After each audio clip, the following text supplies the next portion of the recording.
निशा यादव जी मुंबई से, हिमांशु फतेहपुर सीकरी से।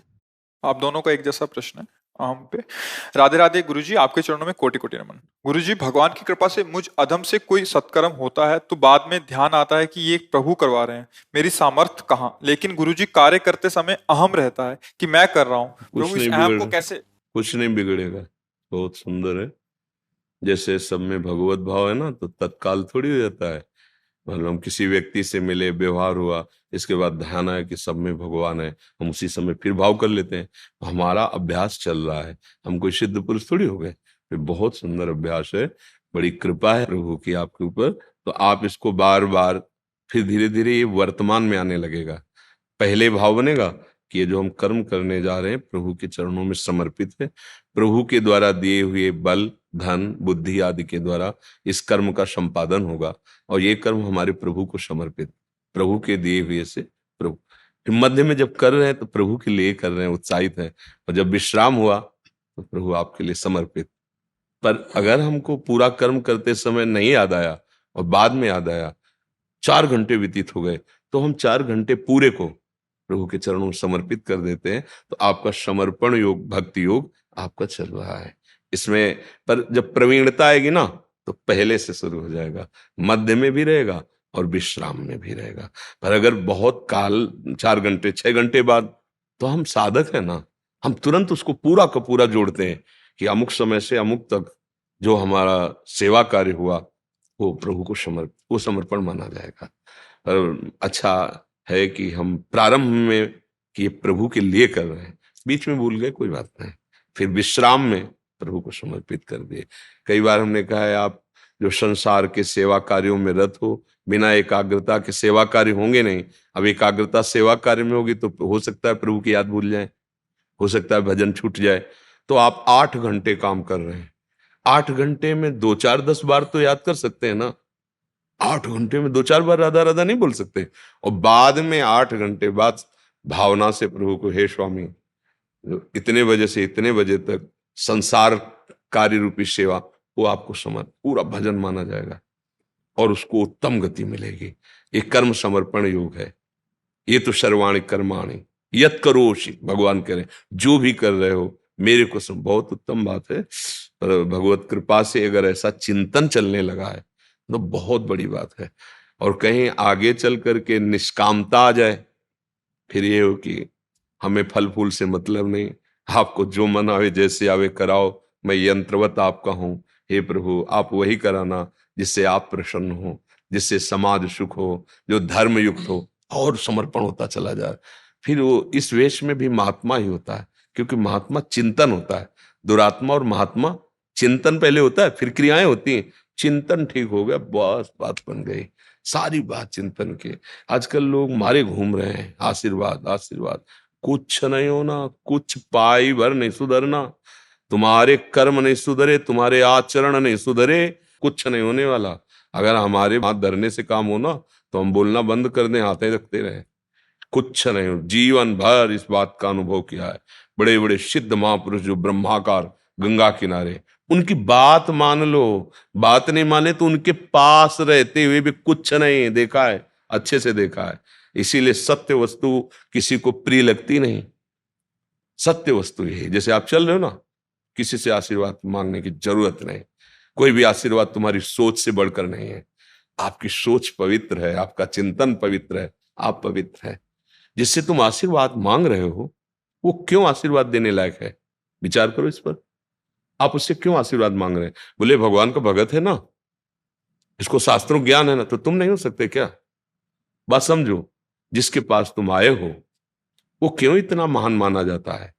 क्योंकि वो भगवान का दास है, वो भगवान का भजन करता है, वो अच्छे आचरण वाला है। तो आप क्यों नहीं हो सकते? आप भगवान के अंश हैं, आप अच्छे आचरण वाले बनिए, आप भजन करने वाले बनिए। आप हमारे समान हैं, हमारे प्रभु के समान बच्चे हैं। इसमें पंचभौतिक, आपका पंचभौतिक, अंदर भागवतिक अंश, वही वही तुम्हारे अंदर।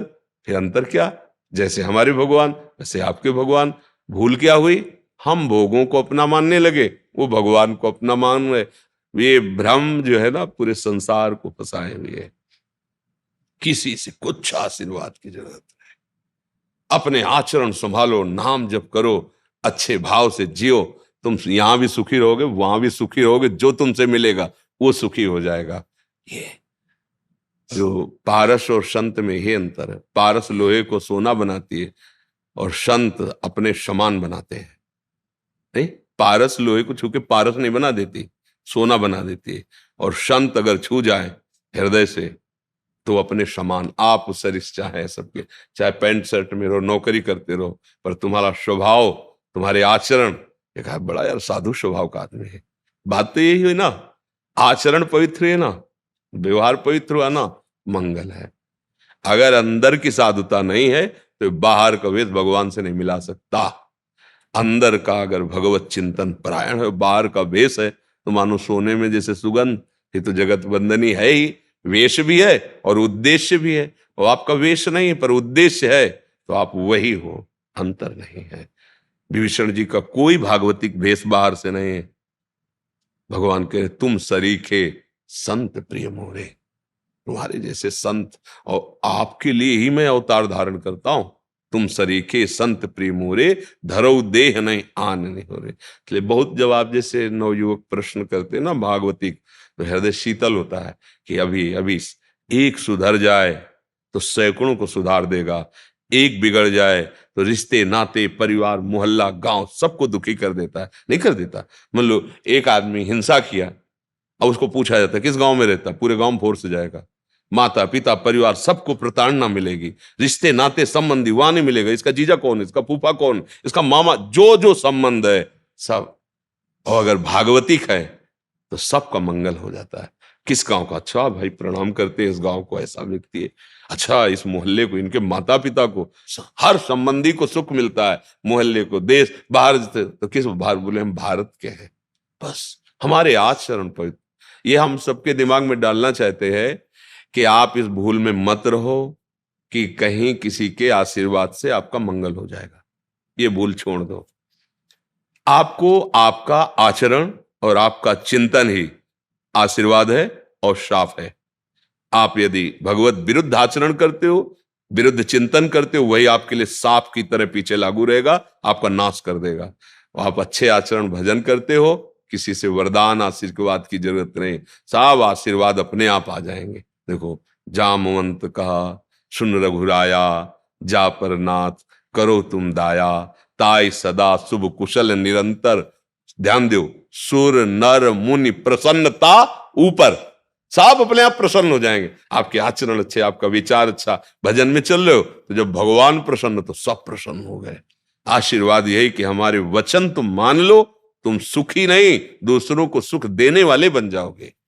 सतर्त सतर्त सा लोकांत, परिवार को तार दोगे और सबको लोकांत, लोगों को तारने के सामर्थ्य। ये छोटा भाव कर लिया ना, हम भी सही, हम तो गृहस्थ, ऐसा ये हमारे जीवन का उद्देश्य प्रभु से मिलन है। अब जीने के लिए तो करना पड़ेगा ना, किसानी व्यापारी, अब गृहस्थी में हो तो लड़का बच्चा परिवार, ये गौड़ विषय, मुख्य विषय है। हम भगवान के हैं और भगवान की प्राप्ति करना हमारा उद्देश्य। तो अलग अलग मार्ग से प्राप्ति का अलग अलग उपदेश है। तो आप गृहस्थ मार्ग से भगवान के चिंतन में भजन में लगो। बहुत सुंदर बात है, बहुत इसलिए हम अधिक बोल गए, नहीं थोड़े में उत्तर दे देते। बहुत सुंदर प्रशंसनीय विषय। आप चिंतन करने लगे अपने कर्मों को प्रभु के समर्पण का, जीत गए। थोड़ा सा भी निष्काम कर्म समर्पण हो जाए तो दुर्गति नहीं होने देता, थोड़ा सा भी कर्म। फिर अगर दिनचर्या में बात आ जाए फिर तभी तो जीवन मुक्त जगत बंधनी वो महात्मा बन जाता है, अंदर से वो जगत बंधनी हो जाता है। नरसिंह नारायण पांडे जी।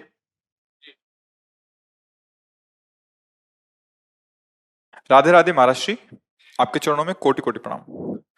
महाराज श्री, राधा तत्व की अंतरंगता से अनुभूति में द्वैत भाव रहता है या नहीं? किसी भी उपासना में जो परिपक्व अवस्था को प्राप्त होते हैं ना, तो मैं का विस्मरण होता है भक्ति में और तू का विस्मरण होता है ज्ञान में।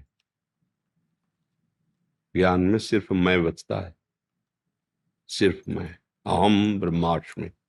समझ रहे? वेदांत दर्शन के द्वारा गुरुदेव के सदवाक्यों का चिंतन करते हुए ब्रह्म सत्यम जगन मिथ्या, दूसरा जो नानात्व दिखाई दे रहा है ये ब्रह्म है, ये मायाकृत है। एक सत्य ब्रह्म और वो मैं हूं, मैं, इसके सिवा द्वैत कोई है ही नहीं। ये ज्ञान की सिद्धि है। और भक्ति की सिद्धि है, मैं अंश हूं, उनका दास हूं, यहां से प्रारंभ होती है। और निरंतर शब्द स्पर्श रूप रस गंध का जो भोक्ता भाव लिए हुए अंतःकरण 5 ज्ञान इंद्रियों के साथ विषयों में विचरता है, उसका प्रभु के चरणों में समर्पण, तन की समस्त चेष्टाओं का समर्पण, स्वभाव भगवत चिंतन परायण, धीरे धीरे धीरे धीरे मैं सेवक, प्रभु मेरे स्वामी, तदात्म बढ़ता चला गया। भक्ति का स्वरूप है तन्मयाहा, इतना तन्मय हुआ कि मैं खो गया। केवल प्रभु, केवल प्रभु, मैं प्रभु का चिंतन कर रहा हूं, मैं प्रभु की सेवा कर रहा हूं, ये भी नहीं है। केवल सेव्य की सेवा हो रही है, मैं कर रहा हूं, इसका भी लय हो जाता है। ब्रह्म नहीं, माया नहीं, नहीं जीव नहीं काल, अपनी हूं सुधि ना रही, एक रहे नंदलाल। केवल हृदय में देखता है तो प्राण रूप से प्रभु ही संचलित हो रहे हैं, बाहर देखता है तो जड़ चैतन्य कछु नहीं दिखत, जित दिखत तित श्याम खड़े। देखो गोस्वामी जी देख रहे ना, जड़ चेतन जग जीव जत सकल राममय, सकल राममय जान। अब ये सकल शब्द केवल संबोधन के लिए है, केवल राम ही राम है, दूसरा नहीं। जैसे जित देखूं तित श्याममय, तो संबोधन के लिए जित है, वो क्या श्याममय। सर्वम खलमिदम ब्रह्म, सर्वम शब्द केवल संबोधन के लिए, क्या ब्रह्म ही ब्रह्म। मैं का लय हो जाना भक्ति की सिद्धि है, और तू का लय हो जाना ज्ञान की सिद्धि है। और मैं और तू, इसी का नाम माया है। मैं और मोर तोर तय माया। समझ पा रहे हैं आप? श्री जगन्नाथ दास जी महाराज। जी महाराज, बिराजो महाराज, बिराजो, बस राधे राधे महाराज जी। बिराजो महाराज जी। महाराज जी, भगवत प्राप्ति चाह हृदय में कैसे होगी? महाराज जी, जो भगवत प्राप्ति का स्वरूप है,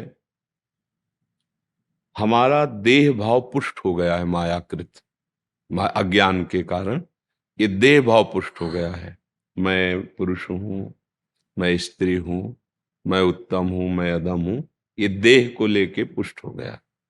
ये देहाभिमान के कारण ही कर्ता भोक्ता भाव, इसकी पुष्टता हो गई। कर्ता भोक्ता भाव की पुष्टता के कारण विषयों का संग्रह, विषय भोग में रुचि हो गई। यही हमें हृदय में विराजमान प्रभु से विमुख कर दिया। अब इसे लौटना होगा। जो मना खष्टान इंद्रियाणी प्रकृति स्थान कर सती, अब इसे प्रभु की तरफ मोड़ना होगा। जैसे अभी प्रभु से विमुख होकर जीव विषयों में भटकता रहता है, अब विषयों से विमुख होकर प्रभु के सन्मुख हो, क्योंकि वो हमारे हैं, हमारे थे, हमारे रहेंगे, हमारे प्रीतम हैं, हमारे प्राण प्यारे हैं, हमारे अंशी हैं। चित्त की वृत्ति का निरंतर अपने आराध्य देव के चिंतन में एक एक वृत्ति तन्मय रहना, हृदय में भगवत साक्षात्कार का सबसे बड़ा साधन है। यही साध्य है। क्रियाएं भगवत समर्पित हो। तनुवांग मनोभिर अमलई सोहम तवई वाश्रिता। मेरा शरीर, मेरी वाणी, मेरा मन अमल, अर्थात कोई कामना रूपी मल नहीं, केवल भगवत प्राप्ति, केवल भगवत तत्व का अनुभव, केवल भगवत प्रेम। तो सोहम तवई वाश्रिता, मैं स्वयं अपने मन वाणी शरीर से आपका शरणागत हूं, आपको समर्पित हूं। हमारी इंद्रियां, हमारा मन, हमारा शरीर यदि हमारे आराध्य देव के प्रतिकूल चलता है तो हम शरणागत नहीं हैं। आराध्य देव क्या चाहते हैं? ये संतों के मुख से, गुरुजनों के मुख से, गीता जी भगवान का साक्षात श्रीमुख से निकला हुआ वचनामृत है। शास्त्रों में भगवान जो विधान किए उसके अनुसार चलना श्री कृष्ण अनुकूल्यन है, और जो भगवान निषेध किए हैं वो प्रतिकूलस्य वर्जनम है, उसे रोकना है। यदि हम अपने वचन, अपनी शरीर की चेष्टाएं और अपना स्वभाव प्रभु के अनुकूल बना पावे, तो हम प्रभु के अनुकूल कैसे बनाएं? हमें तो पता नहीं उनको क्या अनुकूल है। तो गुरुदेव प्रभु रूप में आए हैं। बन्नो गुरुपद कंज कृपा सिंधु नर रूप हरि, महामोह तम पुंज जासु बचन रवि कर निकर। जिनके श्रीमुख से निकले हुए वचन सूर्य के समान प्रकाशित होकर अज्ञान अंधकार को मिटा देते हैं और हृदय रूपी गुफा में जो छुपे हुए प्रभु हैं उनका साक्षात्कार करा देते हैं। उन गुरुदेव के वचनों के अनुसार चलना, अगर ये हमारे जीवन में आ जाए तो सबसे बड़ी आज्ञा भगवान की है। अनन्य चेता सततम यो माम स्मृति नित्यसा। अनन्य चिंतन, सब साधन कर या फल सुंदर, प्रभु पद पंकज प्रीति निरंतर। अगर हमारे हृदय में हमारे आराध्य देव का निरंतर चिंतन चलने लगा, अब भगवत प्राप्ति दुर्लभ नहीं। तस्याम सुलभा पार्थ, सुलभ हो गया। सुलभ उसके लिए जिसका चिंतन अनन्य हो गया। सारी लड़ाई चिंतन की चलती रहती है। देखो, क्रियाएं भागवतिक हो, चिंतन संसारिक हो तो आनंद का अनुभव नहीं होगा। क्रियाएं संसारी भले हो, चिंतन प्रभु का हो तो परमानंद में डूब जाएगा। प्रधान अंतः में भगवत चिंतन है। प्रायः बहिर्मुखता के कारण हम इस बात पर ध्यान नहीं दे पाते, क्योंकि प्रश्नकर्ता आप भगवान के वैराग्य मार्ग में चलने वाले परमहंसों की स्थिति को प्राप्त करने वाले हैं। इसलिए हम लोग बहिर्मुख चेष्टाओं के द्वारा समझते हैं कि भगवत प्राप्ति हो जाएगी। अभी आज के इस सत्संग में था, नंद बाबा कह रहे हैं, यद्यपि मैं पुत्रष्टि यज्ञ करवा तो रहा हूं, पर मैं अच्छे से समझता हूं कि क्रियाओं के द्वारा उस सच्चिदानंद को प्राप्त नहीं किया जा सकता है। क्रियाफल चंचल होता है। जब क्रियाएं हैं जो प्रारंभ की जाती हैं और अंत होता है, तो उसका फल भी वो चंचल ही होगा, अस्थिर होगा, स्थिर नहीं होगा। हाँ, ये जरूर विश्वास है कि मैं उनका शरणागत हूं, उनका चिंतन करता हूं तो कृपा करके मिल जाएंगे। यही मिलने का मार्ग है। मिलने का मार्ग यही है कि हर उपाय करके देख रहा हूं, पर मेरा मन, मेरी बुद्धि, मेरा चित्त, मेरा अहम, नाथ, ये आपके अनुकूल नहीं हो रहा। मैं आपकी शरण में हूं, आप संभाल लीजिए। और निरंतर चित्त वृत्ति लगाने का प्रयास, बस चिंतन ही भगवत प्राप्ति है, जिसकी अखंड स्मृति एक धार, जैसे गंगा की धारा, जैसे तैल धारा, जैसे एकांत में रखा हुआ दीपक जहां वायु का झकझोर न हो वो लो, ऐसे ही अविरल चिंतन, निरंतर चिंतन, यही भगवत प्राप्ति का स्वरूप है। जहां निरंतर नाम या मंत्र चलने लगता है तो रूप झलक अपने आप आ जाती है। और इनका रूप ऐसा है कि चित्त को, मन को पंगु कर देता है। मतलब वो छोड़ना भी चाहे तो नहीं छोड़ पाएगा, ऐसी स्थिति हो जाती है। विरह कमंडल कर लिए बैरागी दो नैन, मांगत दरस मधुकरी और छके रहत दिन रैन। रहस्य, मांगत दरस मधुकरी, तो फिर छके कैसे रहते हैं? बोले यही प्रेम का स्वरूप है। तन मन के बिछुरे नहीं, पर चाह बढ़े दिन रैन, कभों संजोग न मानही, देखें भरी भरे नयन। अब उसे भगवत प्राप्ति कोई अलग से नहीं होती। जैसे वो ने आए, दर्शन दिए, चले गए, वो तो शकामी भक्तों के पास। लेकिन प्रेमी भक्तों से ये दूर नहीं होते, ये तो बस जाते हैं, नेत्रों में बस जाते हैं, हृदय में। जाहि न चाही कबहु कछु, तुम सन सहज सने, तो बसो निरंतर तासुर सुराउर निजगे। आप उसके हृदय में निरंतर वास करो। कैसे? जैसे अपने घर में रहा जाता है। आए, दर्शन दिए, वरदान दिए, चले गए। ये सकामी भक्तों के लिए। प्रेमी भक्तों के तो अधीन अजित को जीत लिया, जिसके हृदय में भगवत प्रेम आ गया। अजित, भगवान विश्वंभर को अपने अधीन कर लिया। वो कहते जहां जहां मेरा भक्त चरण रखे, तहां तहां रखूं हाथ, पीछे पीछे मैं फिरूं, कभी न छाड़ू साथ। भगवान कह रहे निरपेक्षम मुनिम शांतम निर्वैरम समदर्शनम अनुब्रजाम्य हम नित्यम पूये यत्यंगुरेणु भी। जो निरपेक्ष है, किसी की अपेक्षा नहीं, वस्तु व्यक्ति स्थान किसी की अपेक्षा नहीं। मुनिम, जो निरंतर मननशील हैं, भगवत चिंतन परायण है। शांतम, हर द्वंद्व में जिनके हृदय की स्थिति एक रस रहती है। यह नहीं कि सम्मान हुआ तो हर्षित, अपमान हुआ तो शोकित, लाभ हुआ तो हर्षित, हानि हुई तो शोकित। ये भक्तों, ये संसारी पुरुषों में होता है। जो शांतम, अगाध समुद्र की भांति गंभीर, कोई भी क्रिया उनके हृदय में हलचल पैदा नहीं करती। मुनिम शांतम निर्वैरम, त्रिभुवन में एक भी शत्रु जिसका नहीं है, अजात शत्रु। भगवान का भक्त अजात शत्रु होता है। शांतम निर्वैरम शम दर्शनम, जो सब में अपने प्रभु को देखता है, सब जगह एक तत्व का अनुभव करता है। ऐसे भक्तों के पीछे मैं डोलता हूं कि उसकी चरण रज मेरे ऊपर पड़ जाए और मैं पावन हो जाऊं। ये भगवान के वचन है। स्वयं स्वयं श्री भगवान श्री कृष्णचंद्र जी कहते हैं एकादश स्कंद में, निरपेक्षम मुनिम शांतम निर्वैरम सम दर्शनम अनुब्रजाम्य हम नित्यम पुयेत्यंगुरेणु भी। ये कब? जब निरंतर भगवत चिंतन चल रहा है। इसलिए सब साधनों का एक ही सार है, मोहि लखि परत भरत मते हो। जनक जी महाराज, वशिष्ठ जी महाराज, ये सब बड़े ज्ञानी हैं, पर भरत महिमा की जब बात आती तो कांप जाते हैं। मेरी मति भरत की महिमा मानो अगाध जल राशि है, और मेरी मति अबला की भांति किनारे पर खड़ी कांप रही कि पार नहीं कर सकती। प्रेम, भरत अर्थात मूर्तिमान प्रेम। तो उन सब महापुरुषों का एक ही मत है कि आंखों से अश्रु प्रवाह हो, हृदय में उनका ध्यान हो, जिह्वा पे उनका नाम हो, इससे बड़ी कोई सिद्धि नहीं, इससे बड़ी कोई सिद्धि नहीं। फिर भगवत प्राप्ति करनी नहीं होती, वो नहीं छोड़ते हैं, वो नहीं छोड़ते हैं। भक्तन पाछे यो फिरे जो बछड़ा संग गाय, भक्तों के जीवन चरित्रों में। और आप स्वयं भजन करने वाले खुद अनुभव करें, पग पग पर आपको हरि का प्यार दुलार। कोई क्षण ऐसा नहीं कि अपने स्वामी के सानिध्य का हमें अनुभव ना हो, कोई क्षण ऐसा नहीं। पर यह है कि अगर आपने किसी और को अपना माना है तो वो प्यार वही कर रहे हैं, पर आप समझ नहीं पाएंगे। अगर केवल एक बात है, एक भरोसो, एक बल, एक आस विश्वास, चातक की बात कह रहे हैं, एक राम घनश्याम हित। चातक का स्वभाव जानते हो? वो पी पी पी पी पुकार रहा है, दूसरे पक्षी ने कहा है बावरे, जिसे तू पी पी पुकार रहा है मेघ को, वो गर्जना करके तुझे डांट रहा है, ओले फेंक कर तेरे पंखों को चोट पहुंचा रहा है, फिर भी तुझे से प्यार कर रहा है। अरे तू पी पी करके पुकार रहा है, उसे अमृत बरसाना चाहिए, वो ओले बरसाता है। तो कहता तुम जानते ही नहीं हो, तुमने प्यार ही नहीं किया।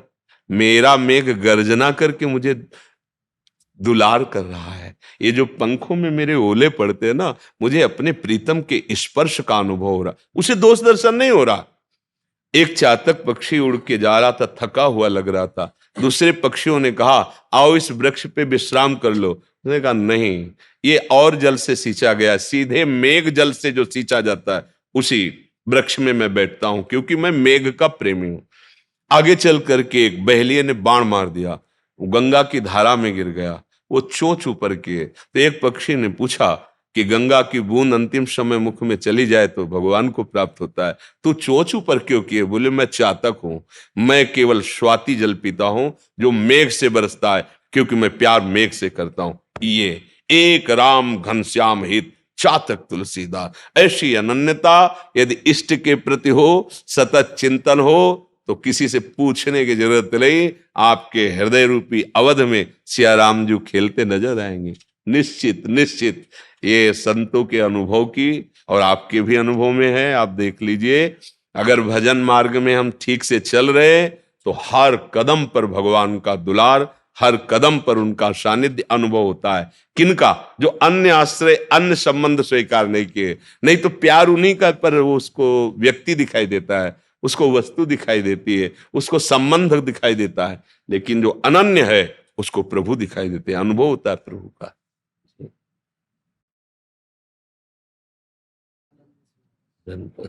आनंदी से, महाराष्ट्र से हमारे।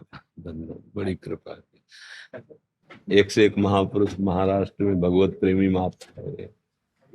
तो महापुरुषों का नाम स्मरण करे और उनका जस गावे, चरित्र गावे, बहुत जल्दी कृपा प्राप्त होती है। भगवान के चरित्र से भी बढ़कर भगवत प्रेमी महात्माओं का चरित्र गाने से भगवान प्रसन्न होते हैं। हरि को निज यस्ते अधिक भक्तन यश पर प्यार। यदि भगवान के भक्तों का पावन यश गावे, बहुत जल्दी भगवान प्रसन्न हो जाते हैं। धन्यवाद। पुष्पा राणा जी रोहतक से। राधे राधे प्रभु जी। राधे राधे महाराज जी, श्री हरिवंश प्रणाम। महाराज जी, आत्मा, दिमाग व दिल में क्या समानता है, क्या ये फिर अलग अलग है? किसकी भजन सुने? करो तब जानोगे, अध्यात्म का विषय है। देखो, दिल और दिमाग जिसे तुम कहती हो ना, उसे ऐसे साधारण भाषा में हृदय कहा जाता है और भागवतिक भाषा में अंतःकरण कहा जाता है। अंतःकरण के 4 रूप हैं: बुद्धि, मन, चित्त और अहंकार। इसे ऐसे सहज भाषा में बोल दिया जाता है, यार हृदय से बोलना, तुम दिल से बोलना। उस वैसे जो अंगों की भाषा में तो दिल एक अंग है जिससे शरीर का संचालन हो रहा है। बकाया जो हम संबोधन करते हैं ना दिल और हृदय से, उसका तात्पर्य होता है अंतःकरण। उसी अंतःकरण से पूरा सिस्टम, जो पूरा सिस्टम है ना, सोचने का, करने का, देखने का, सुनने का, ये इंद्रियां एक कर वहां से शासित है। प्रधान बोर्ड जो है वो अंतःकरण है। बुद्धि निश्चय करती, मन संकल्प विकल्प करता है, चित्त चिंतन करता है, अहंकार क्रियाओं को स्वीकार करता है, भोगों को स्वीकार करता है। ये जो अंतःकरण को पावर जहां से मिल रहा है वो है आत्म तत्व। उसमें न कोई कामना है, न कोई विकार है, न वो मरता है, न वो जन्मता है। चैतन्य घन आत्म स्वरूप है। उसी के पावर से सबकर परम प्रकाशक जो है, उसी के पावर से अंतःकरण में, अंतःकरण से इंद्रियों में, इंद्रियों से सारी चेष्टाएं सब आपको दिखाई दे रही। यह है मायाकृत और वो है मायातीत। जो आत्म तत्व है ना, वो है माया। बोले आत्मा पवित्र हो गए, अब वो विचार जानता नहीं ना, आत्मा पवित्र नहीं हो गई, अंतःकरण पवित्र हो रहा है। आत्म तत्व तो कभी मलिन हुआ ही नहीं। ईश्वर अंश जीव अविनाशी चेतन अमल सहज सुख राशि, वो अमल है, उसमें कोई मल स्पर्श कर ही नहीं सकता। न पाप न पुण्य, न जन्म न मृत्यु, न दुख न सुख, न अस्त्र न शस्त्र, न अग्नि न सूर्य न चंद्र न वायु, किसी के सामर्थ्य नहीं उस जो आत्म तत्व है ना। अब हम लोग चूंकि अभी ज्ञान नहीं है, इसलिए वो उसको भाषा में बोलते रहते हैं। तो जो आप बोल रहे हैं वो अंतःकरण है, और जो आप आत्म तत्व कह रहे हैं वो अंतःकरण का प्रकाशक है। उसी से पावर, जैसे चुंबक ऐसे रख दो तो जो लोहे की वस्तुएं उसमें हिलन डिलन हो जाएगी, पर उसमें सामर्थ्य नहीं। वो चुंबकी तत्व पर चुंबक की इच्छा नहीं, उसका प्रभाव है, उसका प्रभाव है, और जड़ वस्तुएं हिलने लगती हैं। तो ये जड़ शरीर है ना, ये जड़ है, ये चैतन्य नहीं है। देखो, अभी यहां से चैतन्यता हटा दी जाए तो गेंद्री की, तो आप छील दो, काट दो, कोई परेशानी नहीं। ये जड़ है, ये जड़ शरीर जिससे प्रकाशित हो रहा है, पावरफुल चैतन्यता आ रही, वो अंतःकरण 5 ज्ञानेंद्रियां, 5 कर्मेंद्रियां, 4 अंतःकरण मन बुद्धि चित्त अहम, और 5 ज्ञानेंद्रियां और 5 कर्मेंद्रियां, और इनको जहां से प्रकाश मिल रहा है वो है आत्म तत्व। ये हमारा स्वरूप नहीं है, हमारा स्वरूप है आत्म तत्व। जब ये बोध हो जाता है तो मुक्त हो जाता है, और जब नहीं होता तो फंसा हुआ भटकता रहता, मैं स्त्री में पुरुष, ये प्रपंच मायाकृत चलता रहता है। समझ रहे आप जी? आशीष नौरियाल जी। राधे राधे श्री हरि। राधे राधे महाराज जी, आपके चरणों में दंडवत प्रणाम। गुरुदेव, मेरा प्रश्न है कि हमें रास्ते में जैसे परिक्रमा मार्ग या किसी और शहर में जो लोग बैठे मिलते हैं और हमसे धन का दान मांगते हैं, अगर कुछ लोगों की सहायता भी कर देते हैं तो सबको नहीं दे पाते। ऐसे में लगता है कि कुछ गलत हो रहा है हमसे। भक्त चरित्रों में अपना सब कुछ दान करने वालों के बारे में नहीं सुना नहीं, है। आप क्या इसमें समझो, अपराध? आप हमारी बात समझो। अज्ञानता में मत बहिए। गृहस्थ हैं, आपके पास 4 रोटी हैं, तो आप 3 अपने घर वालों के लिए रखिए। 1 रोटी के कुछ टुकड़े करके पक्षियों को दे दिए, गौ को दे दिए। अगर कोई तुम्हारे घर में भूखा आता है तो तुम उपवास कर लीजिए, 4 रोटी उसको पवा दीजिए, जो अतिथि धर्म है। अब जैसे रास्ते में शास्त्रों भिक्षा मांग रहे हैं, तो हमारे पास अगर 5 रुपए हैं, हमने 5 रुपए की कोई वस्तु ले ली और 5 लोगों को दे दी, हमारी सामर्थ्य इतनी ही थी, और सबको भगवत भाव से प्रणाम कर लिया। इसमें ये नहीं कि हम सबको नहीं दे पाए, नहीं, हम क्या देंगे। तुदीयम वस्तु गोविंदम तुभ्य में समर्पय। आपने जितना दिया है और जितनी प्रेरणा की उसके अनुसार कर दिया है। आपके घर में कोई आता है भूखा प्यासा है, या ऐसी परिस्थिति को बीमार है, कोई सहयोग करने वाला नहीं, फिर आपके पास ये नहीं सोचना है कि मेरे पास, आपके पास जो है लगा दीजिए, हरि देख लेंगे आपको, पक्का विश्वास कर।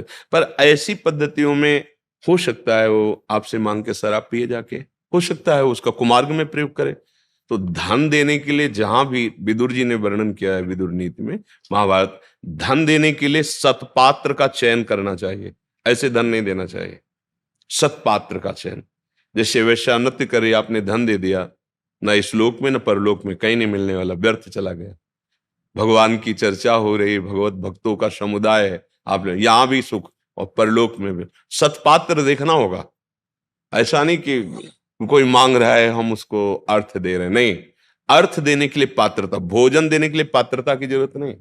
सबके हृदय में भगवान बैठा हुआ है, वो आप कुत्ते को भी दो, पशु पक्षियों को भी दो, संत महात्माओं को दो, कोई भी भूखा प्राणी नजर आवे, बहुत सुंदर बात है। आपके पास 4 रुपए हैं, उससे कुछ खरीद लीजिए और उसको पवा दीजिए। एक को पवा दोगे तो विश्वम्भर भगवान सबके हृदय में बैठे, आपकी सेवा बन। सारे विश्व को तो विश्वम्भर भगवान पवाते, हम तो पवा ही नहीं सकते ना। हाँ, पर एक के लिए हमारी जेब में सामर्थ्य है तो हम एक को पवा दे। अर्थ देने के लिए विवेक का प्रयोग करें, सत्पात्र का। अगर सत्पात्र नहीं है तो फिर उसमें आपकी भी गति जुड़ जाएगी। अब अर्थ संचय कर गलत आचरण करता है तो फिर आप भी उसके सहयोगी हुए। ऐसा नहीं मैं जानता हूं, क्यों नहीं, विवेक है, बुद्धि है, आप सत्पात्र को दीजिए, दान दीजिए। जहां आपको हृदय से लगे कि यहां सत धर्म में प्रयोग होता है वहां दीजिए, नहीं तो छूट है, आप भोजन ले लीजिए, आप दुकान से मीठा खरीद लीजिए, जितनों को पवा सकते पवा लीजिए। सबके हृदय में भगवान है, गाय पशु पक्षी, किसी भोजन के लिए पात्रता देखने की जरूरत नहीं। ठंडी का समय है, वो शरीर कांप रहा है, तो आपके पास साल है, आप उड़ा दीजिए, एक को उड़ा दिए, पूरी सृष्टि की सेवा हो गई। क्योंकि भगवान सब रूपों में, और वो जानते हैं कि आपको इतना दिया है, उतना परिवार भी तो है, वो भी तो भगवान का दिया हुआ है। ऐसा तो नहीं है कि उनकी सेवा छोड़कर हम बाहर लुटा दें। वो बाहर के लिए तो और भी रूपों में आएंगे भगवान सेवा करने, लेकिन तुम्हारे घर में केवल तुम ही रूप में हो, वहां नहीं आएंगे और रूपों में, क्योंकि केवल पर्सनल तुम्हारी सेवा है। आप जो घर के अंदर सदस्य हैं, उनका भोजन, उनकी पढ़ाई लिखाई, ये पर्सनल आपकी सेवा है। लेकिन जो ऐसे बैठे हुए, उनके लिए शास्त्रों रूप में, सेवा रूप में आते हैं। तो ये विचार रखते हुए अपने अर्थ का कुछ हिस्सा सत्पात्र को, जहां ऐसा दिखाई दे, नहीं तो भोजन है, औषधि है, वस्त्र है, ऐसे अनुकूल देख करके कि आवश्यकता है तो फिर दे देते हैं उसमें। तो ऐसा नहीं कि मनमानी अब हम सबको धन दे सके, ऐसा नहीं है। और सब धन लेकर सदुपयोग ही करेंगे, ऐसा भी नहीं है। इसलिए धन के विषय में तो प्रश्नवाचक चिन्ह लग जाता है कि उसकी सत्पात्रता देखी जाए, जिसको हम दे रहे हैं वो उसके योग्य है। भोजन के लिए पात्रता नहीं देखनी, सबके हृदय में भगवान बैठा हुआ है। किसी को भी भूख लगी है, आप अपना भोजन दे दिए, एक दिन उपवास कर लीजिए, बहुत बड़ी यज्ञ हो जाएगी, ऐसा है।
देखो, आपके ऊपर हमारी लाडली जी की कृपा हुई, आप धाम आए, श्री जी के सामने सेवा उपस्थित है, जहाँ आप बैठकर बजा रहे थे ना, वहाँ संतों के सिवा और किसी का प्रवेश नहीं होता।